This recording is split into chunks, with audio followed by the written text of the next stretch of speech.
شروع اللہ کے نام سے جو بڑا مہربان نہایت رحم کرنے والا ہے۔ اے نبی صلی اللہ علیہ وسلم، یہ لوگ آپ سے اموال غنیمت کے بارے میں پوچھ رہے ہیں۔ آپ کہیے کہ اموال غنیمت کل کے کل اللہ اور رسول صلی اللہ علیہ وسلم کے ہیں۔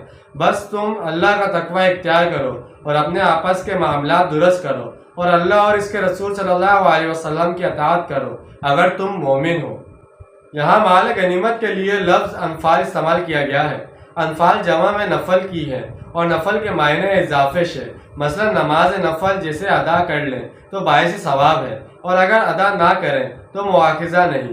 اسی طرح جنگ میں اصل مطلوب شے تو فتح ہے جبکہ مال غنیمت ایک اضافی انعام ہے، جیسا کہ تمہیدی گفتگو میں بتایا جا چکا ہے کہ غزوہ بدر کے بعد مسلمانوں میں مال غنیمت کی تقسیم کا معاملہ سنجیدہ صورت اختیار کر گیا تھا۔ یہاں ایک مختصر قطعی اور دو ٹوک حکم کے ذریعے سے اس معاملے